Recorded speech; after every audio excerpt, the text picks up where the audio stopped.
आपल्या महाराष्ट्राला जर बघितलं तर प्रदीर्घ एक वैचारिक वारसा आहे, एक बुद्धिजीवी लोकांची परंपरा या महाराष्ट्रातूनच निर्माण झालेली आहे. नैतिकने क्या बोला? नैतिकने बोला ना धोखा लावूंगा.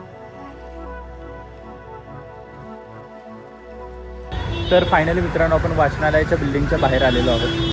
6,56,000 वर्षाला येतं का? वर्षाला येतो. अरे वा, खूप चांगलं अनुदान खूप चांगलं येतं. अनुदान. मी इतके दिवस पनवेलमधून या ग्रंथालयात येतोय, मी सभासद आहे, पण मलाही माहित नव्हतं की 46,000 ग्रंथ आहेत तिथे. आणि असं वसंत व्याख्यानमाला या कार्यक्रमाची अच्छा, म्हणजे तुम्ही असे फोटो वगैरे लावून ठेवता की कोणते व्याख्याते आले होते, त्यांनी कोणतं व्याख्यान दिलं?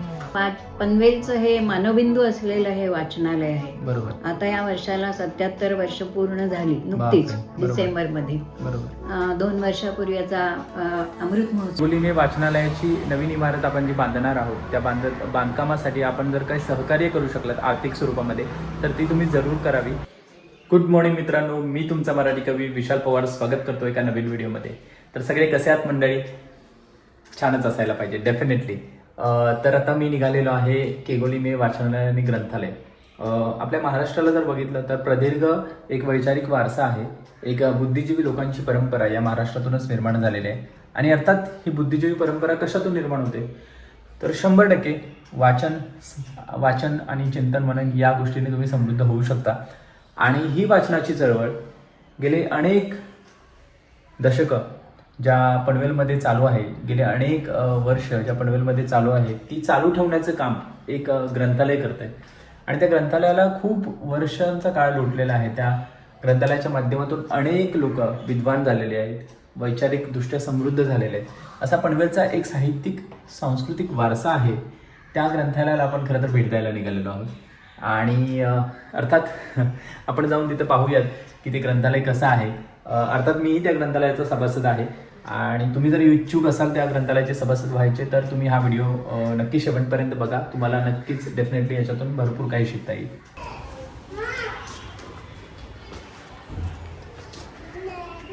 तर चला निघूयात आपण ग्रंथालयात भेट द्यायला.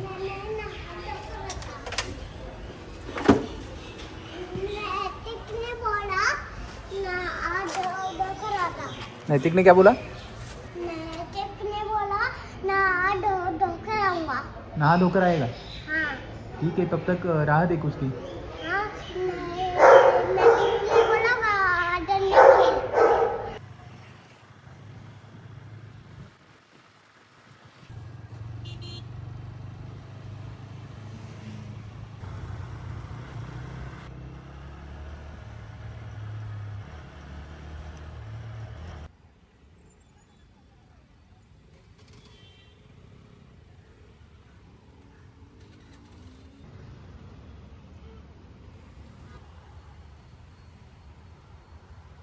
तर फायनली मित्रांनो आपण वाचनालयाच्या बिल्डिंगच्या बाहेर आलेलो आहोत आणि ती बिल्डिंग मी तुम्हाला दाखवतो.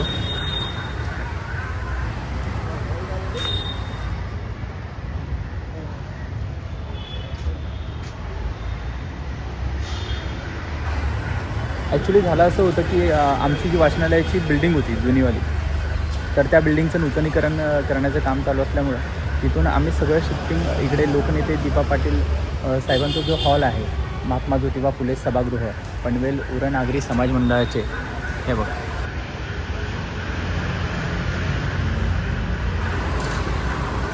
तर या ठिकाणी आम्ही सगळं शिफ्टिंग केलेलं आहे आमच्या ग्रंथालयातील सगळ्या पुस्तकांचं. म्हणजे ग्रंथालयातलं सगळे पुस्तकं वगैरे आम्ही इकडे शिफ्टिंग केलेलं आहे. काही दिवसानंतर मग आम्ही काय करू, तिकडे शिफ्ट होऊ. की जर का आता आतमध्ये गेलो तर तुम्हाला दिसेल की बरेच लोक पेपर वाचन वगैरे करत आहेत आणि आपण त्या वेळेमध्ये आपण बोलणार नाही आहोत, फक्त व्हिडिओ करणार आहोत.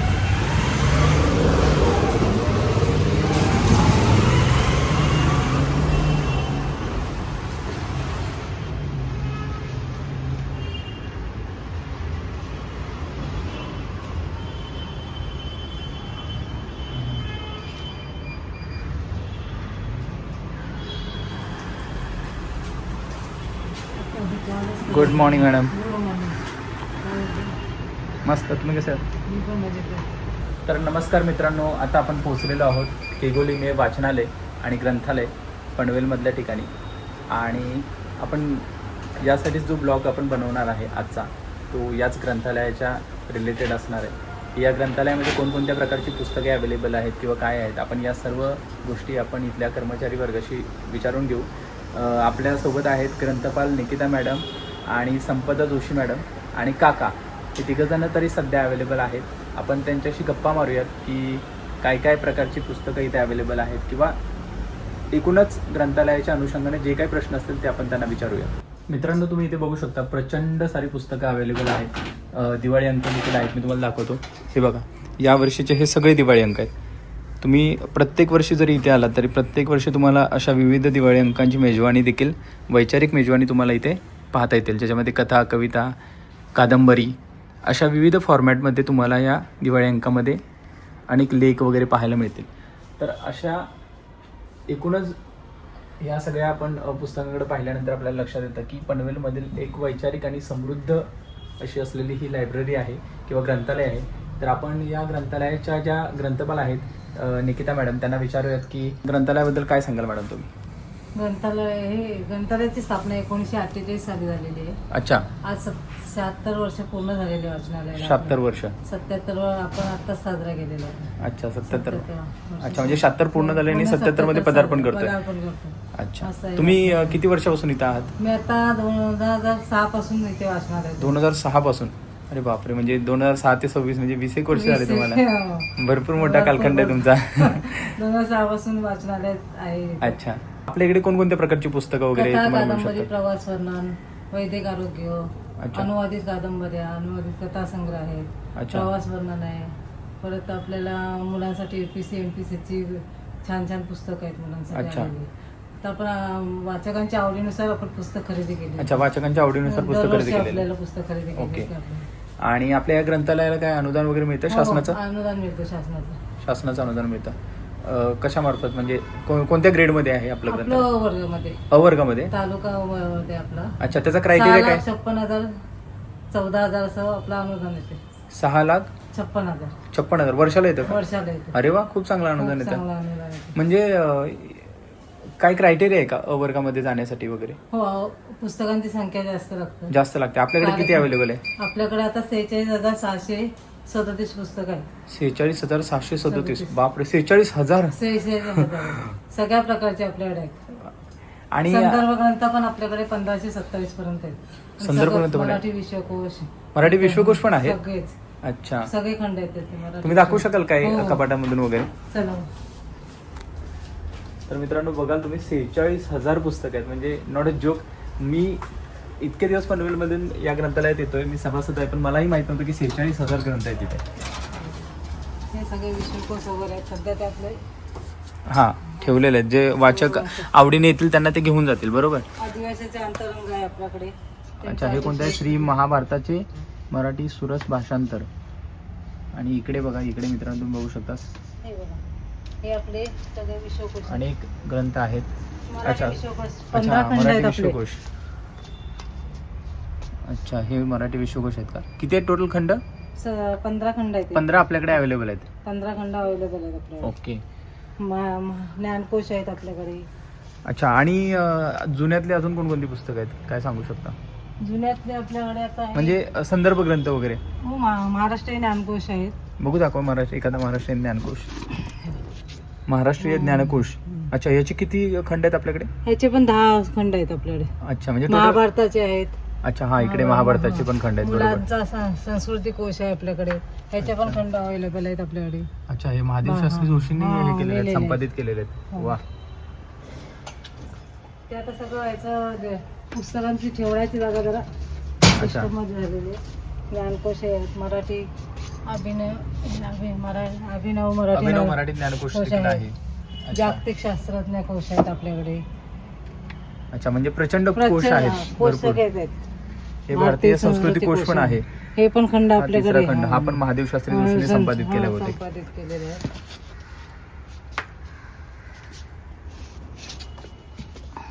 अच्छा. समग्र दिवाकर आहेत. सरोजिनी सरोजिनी वैद्य. वैद्य यांनी संपादन केलेलं आहे या ग्रंथाचं. ठीक आहे, असू दे. ते आपलं काय? वाङ्मयाचा इतिहास आहे आपल्याकडे. मराठी वाङ्मयाचा इतिहास खंड हम्म. पहिला. अच्छा, खंड, त्याचेही खंड आहेत. परत प्रमोद मांडेंचं हे पुस्तक तुम्ही बघू शकता. गड किल्ले महाराष्ट्राचे, याच्यामध्ये हे इतकं गाजलेलं पुस्तक आहे की याच्यात प्रचंड सगळ्या गडांबद्दलची माहिती याच्यामध्ये तुम्हाला मिळेल. ओके. सुखद राण्यांचं आहे आपल्याकडे. हां, सुखद राणेंचं तर आत्ताच नवीनवालं आहे, रायगड जिल्ह्यातील किल्ले, बरोबर. हो बरोबर आहे. तर मित्रांनो, आपल्याला आपल्यासमोर आता ज्या इथे ग्रंथपाल म्हणून काम करताना त्यांना मदत करतात किंवा त्यासुद्धा इथलं काम पाहतात, त्या संपदा मॅडम सुद्धा आपल्या समोर आहेत. त्यांना आपण विचारूयात की तुम्ही डिजिटलायझेशनचा काय प्रयोग केला आहे का? म्हणजे आता तुम्ही रजिस्टरमध्ये शोधणार की तुम्ही डिजिटली शोधता? डिजिटली शोधतो. ओपॅकमध्ये. ओपॅक नावाचं ॲप आहे का? ओपॅक आहे आपल्या वेबसाईट आहे, त्याच्यामध्ये सुलभ ग्रंथालय आपलं ॲप आहे. अच्छा. आज्ञावली. अच्छा. त्याच्यामध्ये ओपॅक आहे, त्याच्यामध्ये आपण लेखकाप्रमाणे, पुस्तकाच्या नावाप्रमाणे किंवा अच्छा. विषयाप्रमाणे अशी पुस्तकं म्हणजे आपण सर्च करायचं म्हटलं तर सर्च करून आपल्याला हो, पाहिजे search पुस्तक करू मिळू शकतो. शकतं. 46,000 मधलं कुठलंही पुस्तक आपण शोधू शकतो, कुठचंही पुस्तक. लेखकाचं नाव टाकलं तरी. सांगितलं, हां. ग्रंथ नाम सांगितलं तरी आपण वाचकांना देऊ शकतो. अच्छा. बाहेर लिस्ट पण ठेवलेली आहेत वेगवेगळ्या विषयावरची. बरं, दिवाळी अंकाबद्दल काय सांगाल तुम्ही? दिवाळी अंकामध्ये आता म्हणजे काय स्कीम असते दिवाळी अंकाची तुमची? दिवाळी अंकाची आपली आजीव सभासदांना 100 रुपये असतो. आजीव सभासद ऑक्टोबर ते मार्च पर्यंत स्कीम मध्ये ऑक्टोबर ते मार्च पर्यंत. 100 रुपये फक्त घेतो आपण वाचकांकडनं. ओके.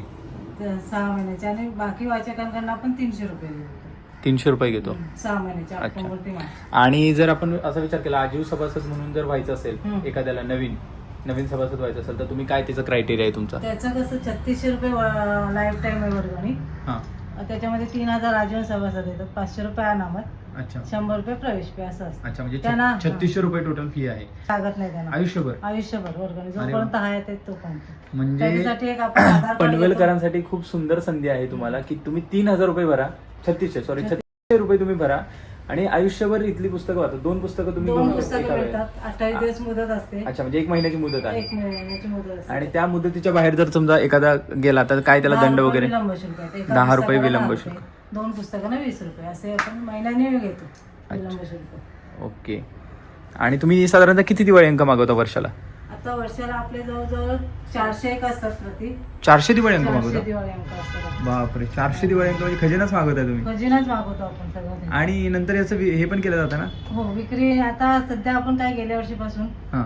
तळोजे जे कैदी आहेत ना त्यांना आपण ते भेट म्हणून अच्छा, हे देतो. डायरेक्ट तिकडेच ट्रान्सफर तिकडे होतं. जाते, चांगली तिकडे गोष्ट आहे ना, म्हणजे त्या कैदी कैदी लोकांना सुद्धा वाचायला. वाचनाची संधी उपलब्ध होते त्यामुळे. हो. गेल्या वर्षीपासून मॅडमच्या आपल्या अध्यक्ष मॅडमच्या यांनी आपण ते म्हणजे एक स्तुत्य उपक्रम आहे तुमचा की दिवाळी अंक दिवाळी आपल्याकडे अंक जी काही तुम्ही. पुस्तकं असतील डबल ती पुस्तकं पण आपण त्यांना देतो. अच्छा, म्हणजे तुम्ही बघू शकता की इथले दिवाळी अंक हे सर्वजण काय करतात तर कारागृहामध्ये, जेलमध्ये नेऊन तिथल्या कैदी जे आहेत तिथले गुन्हेगार लोक वगैरे, तर त्यांच्या वाचनासाठी हे दिवाळी अंक दिले जातात जेणेकरून त्यांची वैचारिक समृद्धता वाढू शकेल.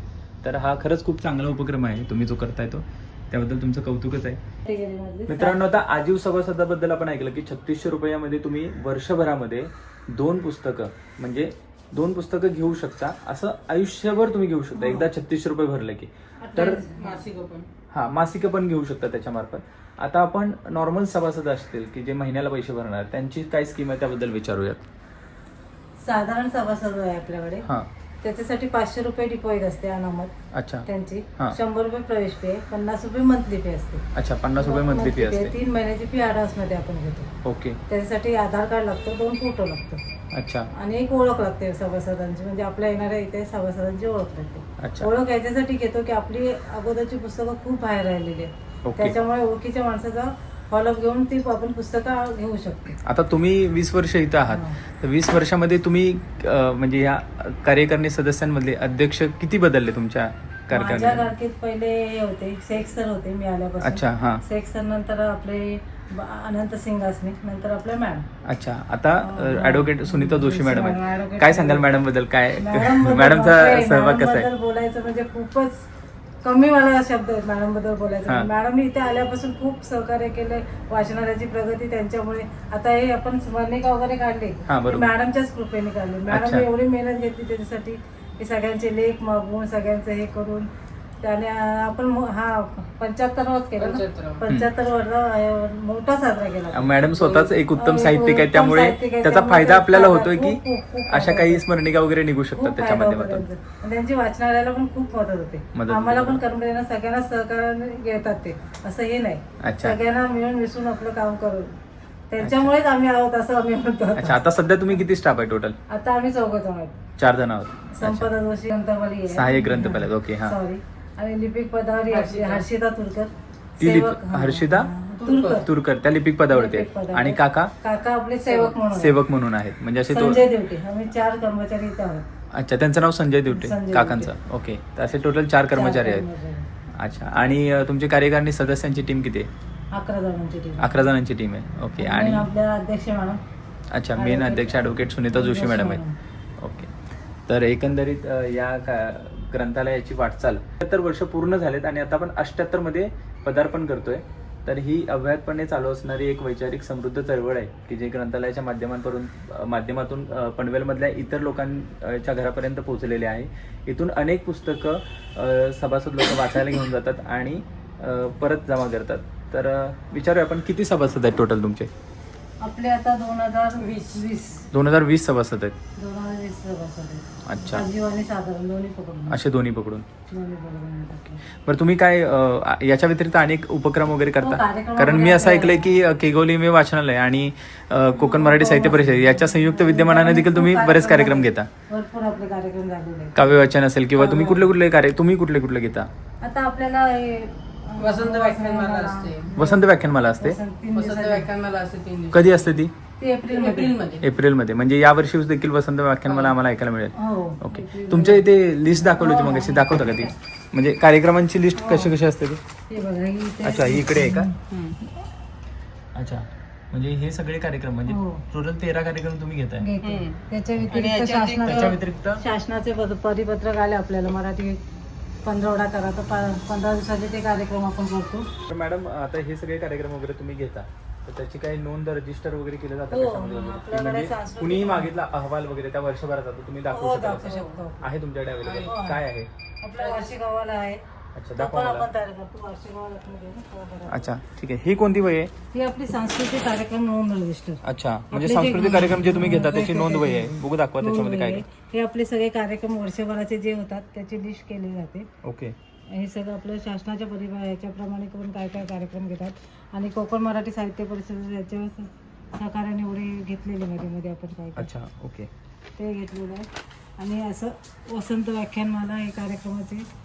अच्छा, म्हणजे तुम्ही असे फोटो वगैरे लावून ठेवता की कोणते व्याख्याते आले होते, त्यांनी कोणतं व्याख्यान दिलं, परत त्याच्याबद्दलची तपशील, टोटल तपशील दिला जातो याच्यामध्ये, बरोबर? हो, बरोबर आहे. कार्यक्रमाचे नाव, ठिकाण, अध्यक्ष, प्रमुख पाहुणे आणि तपशील. अच्छा, वृक्षारोपण वगैरे सुद्धा हो, केलेलं सगळं आहे. केलेलं अरे वा, म्हणजे तुम्ही छान. निसर्ग संवर्धनाचं देखील काम करताय. वा, छान.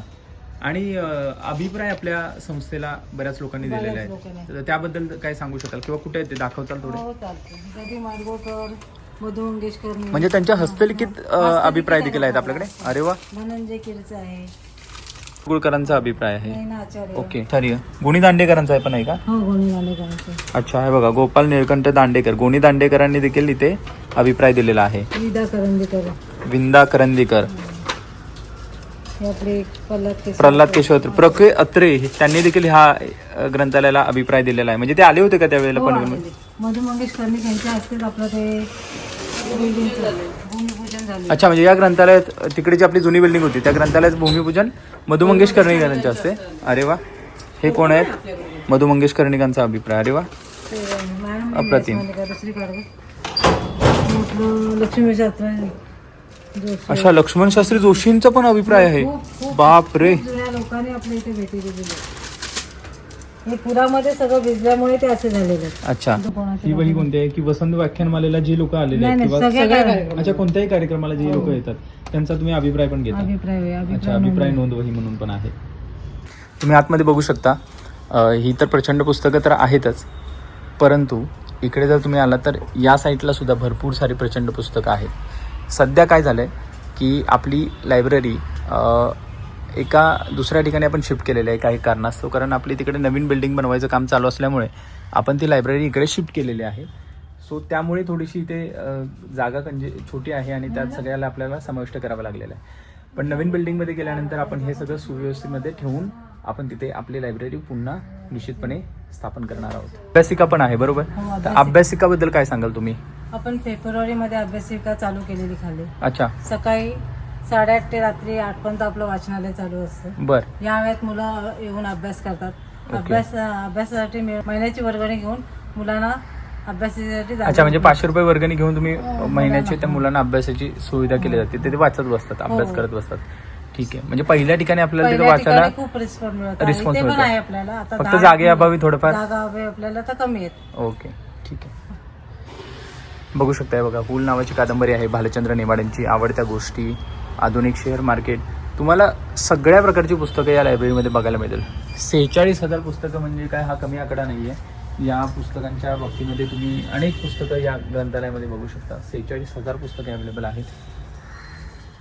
शककर्ते शिवराय, यशवंत पाठक यांचं माहेर नावाचं पुस्तक, अशी अनेक पुस्तकं. तर आता आपण केगोली वाचनालय आणि ग्रंथालयाच्या अध्यक्षा ॲडव्होकेट सुनीता जोशी मॅडम यांना भेटायला चाललो आहोत. आपण त्यांच्याकडूनही जाणून घेऊया या टोटल ग्रंथालयाच्या इतिहासाबद्दल, त्यांच्या जर्नीबद्दल. नमस्ते मॅडम, येऊ आतमध्ये. कसे आहात? एकदम छान. मस्त. म्हणजे काय चाललंय बाकी? काहीतरी आपलं तेच वाचनालयाचं आपल्या काम. टोटल ग्रंथालयाचा एक ब्लॉग बनवत होतो, त्या संदर्भात आलो होतो. अच्छा. तर बरेच सारे प्रश्न होते मनामध्ये, तर त्याबद्दल थोडंसं विचारायचं होतं. विचारू का? हो, जरूर. हां. जमेल तितकी उत्तरं देईन. नक्की नक्की. तर मॅडम, मला तुमच्याबद्दल माहितीच आहे, पण तरी पण तुम्ही प्रेक्षकांना तुमच्याबद्दल एक थोडक्यात माहिती सांगा. मी या वाचनालयाची जवळजवळ 50 वर्ष एवढी मेंबर आहे. माझे अच्छा. वडील इथले लाईफ मेंबर होते. हा, बरोबर. आणि ते 2 पुस्तकांचे ती पुस्तकं बदलून आणण्यासाठी मी या वाचनालयात यायचे. म्हणजे सुरुवातीला यायचं तुम्ही. तेव्हापासून या वाचनालयात मी येत म्हणजे आहे. वाचनालयात वाचन करण्याकरता येणार तेव्हापासून ते आता वाचनालयाच्या अध्यक्ष बनण्यापर्यंतचा हा प्रवास तुमचा इथला आहे. वा. आणि त्यामुळे या वाचनालयाशी माझा खूप जवळचे संबंध आहेत. बरोबर. आणि आता तर मी अध्यक्ष आहे. बरोबर, हा. त्यामुळे वाचनालयाशी निगडीत सर्व गोष्टींची मला खूप आस्था आहे त्याच्याबद्दल. बरोबर. तर आता याच्याबद्दल असं सांगता येईल की पनवेलचं हे मानवबिंदू असलेलं हे वाचनालय आहे. बरोबर. आता या वर्षाला 77 वर्ष पूर्ण झाली नुकतीच, बापरे. डिसेंबरमध्ये. बरोबर. 2 वर्षापूर्वी याचा अमृत महोत्सव झाला. बरोबर. आणि त्यावेळेस एक उत्तम अशी आम्ही काय म्हणतात त्याला, स्मरणिका काढली.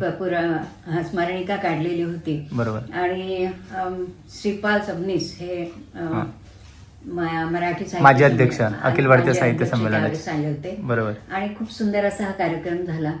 आणि तुडुंब भरलेलं सभागृह, बरोबर. त्यामध्ये हे सर्वांनी ह्याचा आनंद लुटलेला आहे. हा, आता माझा दुसरा प्रश्न आहे की या वाचनालयामध्ये आपण बरेच प्रमुख पाहुणे वगैरे येतो, ते आणतो व्याख्यानाच्या निमित्ताने. त्याचे अभिप्राय नोंदवही देखील आपल्याकडे आहे. तर तुमच्या आठवणीतले काही दिग्गज प्रमुख पाहुणे जे साहित्यातले माहीर होते ते आलेले, तुम्ही सांगाल आठवण काही?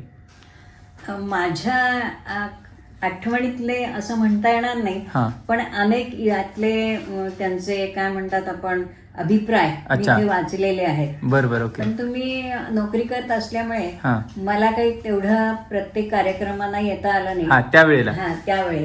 पण निवृत्त झाल्यानंतर मी हे सर्व कार्यक्रम मी अटेंड करते, मी स्वतः अरेंज करते. बरोबर. आणि नोकरीमुळे हे काही जमलं नाही. बरोबर. पण हे अभिप्राय पाहिल्यानंतर तुमच्या लक्षात येईल की किती मोठे मोठे लोक इथे आलेले आहेत. बरोबर. म्हणजे 66 साली ह्या वाचनालयाचं उद्घाटन जे झालं नव्या इमारतीचं, म्हणजे 1966. 66. अच्छा. हा. तर ते 1966 साली जे उद्घाटन झालं नव्या इमारतीचं, ते आधुनिक वाल्मिकी समजणारे गदी माडगुळकर यांच्या हस्ते झालेलं आहे. 100% बरोबर. त्याच्यानंतर 91 साली पहिला मजला चढला, त्यावेळेचं उद्घाटन जे झालं, त्या मधल्या पहिल्या मजल्याचं उद्घाटन ते पद्मश्री मधु मंगेश कर्णिक यांच्या हस्ते झालेले आहे. बरोबर. अनेक साहित्यिक इथे येऊन गेलेले आहेत. बरोबर. आमच्या कारकिर्दीमध्ये मी पाहिल्यानंतर म्हणजे ग्रंथालीचे मधुकर गांगल आलेले होते. त्याच्यानंतर अनेक असे मधुकर दिनकर गांगल. हा, मधुकर दिनकर गांगल तेही आपल्या याच्यामध्ये येऊन गेले. त्यांचं काहीतरी एक ग्रंथालयाचे त्यांनी एक हे काढली होती, ग्रंथयात्रा वगैरे काढली होती. म्हणजे पूर्ण ह्याच्यामध्ये कोकण पर्यंत. आणि ती यात्रा घेऊन ते ग्रंथालयात आलेले होते. आणि त्यावेळेस आम्ही सर्वजण कार्यकारी मंडळ इथे हजर होतो. तर अशा बरेच लोक आलेले आहेत. एक प्रश्न असा की आता तुम्ही केगोली वाचनालयाच्या अध्यक्ष तर आहात, ग्रंथालयाचे अध्यक्ष आहात. तुम्ही काही वर्ष पाठीमागे कोकण मराठी साहित्य परिषदेचे सुद्धा अध्यक्ष होतात किंवा जिल्ह्यावरती सुद्धा जिल्हाध्यक्ष म्हणून काम पाहिलेलं आहे. तर या दोन्ही गोष्टी, दोन्ही संस्था एकत्र येऊन तुम्ही संयुक्त विद्यमानाने सुद्धा बरेच कार्यक्रम घेतात, तर त्याबद्दल काय सांगाल तुम्ही? साहित्य हे स्वतः फुलवणं, त्याचा आस्वाद घेणं हे ह्या साहित्यिक संस्था काम करत असतात. बरोबर. पनवेलमध्ये कोकण मराठी साहित्य परिषद याच्या आधी सुद्धा साहित्य संघ नावाची एक संस्था होती.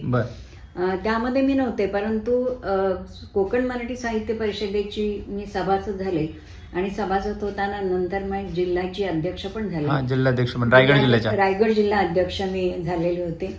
आणि त्यावेळेस त्यांची जी झपूर्जा त्यांचं मुखपत्र आहे किंवा त्यांचं जे मासिक येतं त्रैमासिक, बरोबर, त्याचे मी उपसंपादक सहसंपादक म्हणजे उपसंपादक म्हणून पण काम बघितलं. त्याच्यानंतर महिला मराठी साहित्य संमेलनाची मी कोषाध्यक्ष होते, त्याच्यानंतर कार्याध्यक्ष होते. त्याच्यामध्ये मी अगदी पूर्ण सहभाग घेतलेला आहे, सक्रिय सहभाग घेतलेला आहे. आणि त्यावेळेस कैलासवासी राजा राजवाडे स्मृती पुरस्कार सुद्धा मला प्राप्त झाला होता. तर कोमसापाचं खूप कार्य मी केलेलं आहे, अगदी झोकून देऊन केलेलं आहे. आणि त्या अनुषंगाने असं झालं की या वाचनालयाशी मी जुडलेली होतेच, परंतु कोकण मराठी साहित्य परिषदेच्या मुळे याच्यामध्ये आणखीन मी सहभाग घ्यायला, म्हणजे दोन्ही कार्यक्रम संयुक्त एकत्र आल्यामुळे अनेक लोकांना त्याची संधी पण मिळायला लागली की अनेक वक्ते ऐकण्याची संधी म्हणा. आम्हालाही याच्यामुळे वाचनालयामुळे आम्हाला सुद्धा एक संधी मिळाली. त्याच्यामध्ये अनेक कार्यक्रम इथे करता आले, कार्यक्रम करता आले, साहित्यिकांच्या गाठीभेटी झाल्या. आणि वाचनासाठी सुद्धा एक काय म्हणतात की वाचनालयाच्या पुस्तकांमुळे, त्यातल्या ग्रंथांमुळे एक प्रेरणा मिळाली असं म्हणता येईल, किंवा एक वेगळा मार्ग मिळाला त्याच्यामुळे. वाचन हे चहुअंगाने आपल्याला विकसित करत असतं, याबद्दल वादच नाही. आणि नेहमीच काही कार्यक्रम आम्ही संयुक्त कार्यक्रम केले, कोकण मराठी साहित्य परिषद आणि वाचनालयाच्या सहकार्याने संयुक्त अनेक संयुक्त कार्यक्रम आम्ही केले. आतापर्यंत मागील 3 वर्षी रोहिदास पोटे सर, शिक्षण सहसंचालक, हे कोकण मराठी साहित्य परिषदेचे अध्यक्ष होते. आणि वाचनालयाचा हॉल उपलब्ध असल्यामुळे अनेक कार्यक्रम आम्हाला त्या अंगाने करता आले आणि अनेक लोकांनी त्याच्यामध्ये सहभाग घेतला. आणि अशा तऱ्हेने थोडीशी वाचन लेखन चळवळ हे करता आली असं आम्हाला म्हणायला हरकत नाही. आता आपली जी जुनी बिल्डिंग होती केगोली वाचनालयाच्या ग्रंथालयाची, तर ती आता नव्यानं काम करण्याची प्रोसिजर चालू आहे, तर त्याबद्दल काय सांगाल की किंवा काय लोकांना आवाहन कराल? असं आहे की 1948 साली वाचनालयाची स्थापना झाली. त्याच्यानंतर 66 साली इमारत बांधकाम झालं, इमारतीचं बांधकाम झालं. म्हणजे या गोष्टीला सुद्धा 50 वर्षाहून अधिक काळ लोटला गेलेला. बरोबर. आता 1 मजली असलेली ही वास्तू आता थोडीशी काय म्हणतात, डबघाईला आलेली आहे, मोडकळीला आलेली आहे. थोडेसे लिकेजेस आहेत तिथे, काही वरनं स्लॅब वगैरे पडतात, अशा तऱ्हेचं हे असल्यामुळे थोडी सुविधा तिथे कमी आहेत. तर या दृष्टीने आम्ही सर्वांनी म्हणून विचार केला की आपण नवीन वास्तू बांधूया आणि सुसज्ज असं वाचनालय आपण तयार करूया. आणि सर्वानुमते आम्ही हा ठराव केला आणि त्या दृष्टीने आम्ही आता प्रयत्न करतो आहोत. आमचं काम जोरात चालू आहे. त्याच्यानंतर काही आर्किटेक्चरल काम झालेलं आहे. आता फायनल प्लॅन आमचा तयार होईल आणि एक 5 मजली अशी मोठी इमारत, वाचनालयाची मोठी वास्तू आम्ही उभारणार आहोत. त्याच्यामध्ये सुसज्ज वाचनालय, म्हणजे सध्या पण आम्ही थोड्याफार प्रमाणावर अभ्यासिका चालू केले विद्यार्थ्यांसाठी. आणि त्या नवीन बिल्डिंगमध्ये एक मोठी अभ्यासिका असेल, अरे वा. 2 मोठे हॉल असतील. वा. ज्या योगे आता सध्या असं आहे की वाचनालयही बंद पडत आहेत. हो, बंद पडतात. आणि त्याचं कारण असं आहे की वाचनालयाला स्वतःचा आर्थिक सुबत्ता नाहीये किंवा आर्थिक पाठबळ नाहीये. बरोबर. नुसत्या फी वाढीवर वाचनालय चालत नाही नाही चालत. बरोबर. आणि फी ही नाममात्र असते. तर त्यामुळे स्वतःचं आर्थिक क्षमता वाचनालयानं पाहिजे या संकल्पनेतून आम्ही हा उपक्रम करणार आहोत की वाचनालयाला स्वतःचे 2 जर हॉल असतील बरोबर. तर काहीतरी इन्कम सोर्स चालू होईल आपल्याला. बरोबर. आणि वाचनालय बंद पडणार नाहीत, बरोबर. चांगल्या प्रकारे चालू शकतील. नवीन नवीन उपक्रम आम्हाला चालू करता येतील वाचनालयांमध्ये. साखळी योजना आहे, बरोबर. ग्रंथ तुमच्या दारी ही भेट योजना आहे. आणि या दृष्टीने आम्ही ही 5 मजली इमारत आता करतो आहोत आणि त्या दृष्टीने आमचा जोरदार प्रयत्न चालू आहे. आणि पनवेलकर सुद्धा आम्हाला भरघोस आर्थिक सहकार्य करतील अशी मला नक्की आशा आहे. वा. मॅडम, माझा एक असा प्रश्न आहे तुम्हाला की म्हणजे तुम्ही बालपणापासून ते आत्तापर्यंत साधारणतः कोणकोणत्या प्रकारची पुस्तकं वाचलेली आहेत आणि कोणकोणत्या लेखकांनी तुमच्या मनावर म्हणजे तुमच्या वाचनावरती परिणाम केलेला आहे किंवा लिहिण्यावरती कोणी केलेलं आहे? खूप सारं वाचलेलं आहे. आता इतकं किती वाचलंय ते पण आठवत नाही अशी परिस्थिती अच्छा, आहे. हा. पण अगदी बालवयात परिकथा, 7 गुटके आणि हे परिराणी, सिंड्रेला यासारखं 4 आण्यावाली पुस्तकं वाचली. अच्छा, म्हणजे तेव्हा 4 आण्याला होती ती? 4 आण्याला पुस्तक होती, छोटी एवढी असायची. ओके. ती पुस्तक वाचलेली आहेत. त्याच्यानंतर रहस्यकथा वाचल्यात. बाबूराव अर्नाळकरांच्या छोटू, काळा पहाड वगैरे सारख्या त्या होत्या. ते सुद्धा रहस्यकथा अगदी तनमन भान हरपून वाचलेल्या आहेत. त्याच्यानंतर कॉलेजच्या ह्याच्यात आल्यानंतर खांडेकर, मृत्युंजय सारख्या शिवाजी सावंत. वाचल्या, शिवाजी सावंतच्या. त्याच्यानंतर आणखीन थोडं पुढे आल्यानंतर कथा, कादंबऱ्या म्हणजे श्रीना पेंडसेंच्या कादंबऱ्या असू देत अच्छा. किंवा रथचक्र सारख्या कादंबऱ्या म्हणतात. पानिपत झपाटल्यासारखी वाचली तुम्ही? पानिपत झपाटल्यासारखी वाटली. म्हणजे त्याच्याबद्दल तर सांगता येईल की खोपोलीला मी विश्वास पाटलांचं एक व्याख्यान ऐकलं होतं आणि ते वाचून मला इतकं हे झालं की वाचनालयात आले. येताना वाचनालयात येऊन मी ते पानिपत घेतलं आणि 8 दिवसात झपाटल्यासारखं वाचून काढलं. श्रीमान योगी. हा, श्रीमान योगी अशी कादंबरी मला अचानक हाती मिळाली आणि ती मला परत द्यायची होती. तेव्हा 4 दिवस जागून मी ते कादंबरी वाटली आणि त्याचा फडशा पडला. अशा तऱ्हेने इतक्या कादंबऱ्या, कथा वाचन केलेलं आहे. GNच्या कथा वाचलेल्या आहेत. त्याच्यानंतर अनेक कविता संग्रह वाचले. मी असं पण एक ऐकून की तुमच्याकडे भरपूर साऱ्या कविता संग्रहांचा साठा आहे. किती आहेत? माझ्याकडे जवळजवळ 100 कविता संग्रह आहेत. 100 कविता आणि अनेक प्रकारच्या कवींच्या कविता माझ्याकडे आहेत. आणि मला कवितांची प्रचंड आवड आहे. पावसाळ्यात पाऊस पडायला लागला की हातात कॉफीचा कप घ्यायचा आणि कविता वाचायचं, हे माझं अगदी आवडतं काम आहे. शेवटाकडे येताना मला अजून एक महत्वाचा प्रश्न असा विचारायचा आहे की तुम्ही एक स्वतः साहित्यिक आहात. तुमचे बऱ्यापैकी प्रचंड ग्रंथ लिहून झाले. किती तुमचे आकडा झालेला आहे? 18 पुस्तकांचं तुम्ही ग्रंथलेखन केलेलं आहे. तर येणाऱ्या पिढीला तुम्ही काय सांगाल की काय तुम्ही एक सल्ला द्याल वाचनासंदर्भात किंवा एकूणच साहित्याच्या अंगानं? मला असं वाटतं की मी स्वतः एक निवृत्त आयकर अधिकारी आहे. परंतु मी फारशी आकड्यामध्ये रमले नाही. कारण मला पहिल्यापासून साहित्याची आवड होती. म्हणजे मला असं वाटतं की माझी लाईन चुकली. म्हणजे मी आर्ट्सला जायला पाहिजे होतं, साहित्याचा अभ्यास करायला पाहिजे होता. पण म्हणून मी तो सोडला नाही. मी साहित्याचा अभ्यास करते आहे, उत्तम साहित्य वाचते. मी नवीन पिढीला असं सांगेन की तुम्ही बाकी गोष्टींमध्ये वेळ घालवण्यापेक्षा आताची तुमची तरुण पिढी व्हॉट्सअप, फेसबुक, इन्स्टा याच्यामध्ये वेळ घालवते. त्यापेक्षा उत्तम साहित्य तुम्ही वाचाल तर वाचाल. आणि जो वाचेल त्याला नक्की लिहिता येतं असं मला वाटतं. लिहिणं म्हणजे स्वतःची अभिव्यक्ती आहे आणि स्वतःला अभिव्यक्त होणं आजच्या काळात गरजेचं आहे. कारण ताणतणाव हे तुम्हाला अभिव्यक्त न झाल्यामुळे होत असतात असं मला वाटतं. तुमच्यामध्ये उत्तम चांगले विचार तुम्ही रुजवावेत ते व्यक्त करावेत आणि ते व्यक्त झालेले विचार अनेकांनी ऐकावेत असं मला वाटतं. त्यासाठी उत्तमोत्तम दर्जेदार वाचन करणं अत्यावश्यक आहे. मला नक्की वाटतं आहे की आत्ताची तरुण मुलंसुद्धा उत्तम प्रकारे स्वतःचे विचार अभिव्यक्त करतात, उत्तम प्रकारे लिहित आहेत, पण त्यांनी पुढे येऊन ते व्यक्त करणं गरजेचं आहे. स्वतःची पुस्तकं पुढे आणण्याची गरज आहे आणि मुळात म्हणजे पहिल्यांदा वाचन गरजेचं आहे. म्हणून वाचनालयात या, वाचन करा, वाचनबरोबर लिखाण करा. आणि समर्थ रामदास स्वामींनी म्हणलेलं आहे की दिसा माझी काही तरी ते लिहावे, प्रसंगी अखंडित वाचित जावे. तर तुम्ही वाचत जा, वाचाल तर वाचाल, हेच मला तुम्हाला सांगावं असं वाटतंय.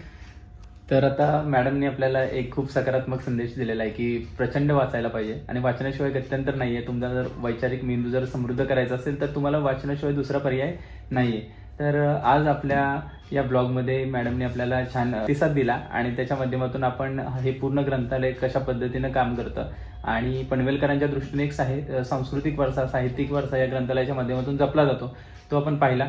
तर मी मराठी कवी चॅनलच्या माध्यमातून मॅडमना आभार मानतो मॅडमचे की मॅडमनी त्यांच्या आयुष्यातला एक मौल्यवान वेळ आम्हा सर्वांना एक उद्बोधन किंवा मार्गदर्शन करण्यासाठी दिला. त्याबद्दल मॅडम थँक्यू. धन्यवाद विशाल. मी इथल्या सर्व वाचकांना असतील किंवा पनवेलमधल्या सुस्थितीत असणाऱ्या सर्व लोकांना मी विनंती करतो की आपल्या केगोलीने वाचनालयाची नवीन इमारत आपण जी बांधणार आहोत, त्या बांधकामासाठी आपण जर काही सहकार्य करू शकलात आर्थिक स्वरूपामध्ये तर ती तुम्ही जरूर करावी. मी तुम्हाला इथे एक ब्लॅकबोर्ड दाखवतो की ज्याच्यावरती दर महिन्याला किंवा दर दिवसाला काही लोक जी आर्थिक सहकार्य करतात त्यांची इथे बोर्ड लावलेला आहे, तो तुम्हाला दाखवतो.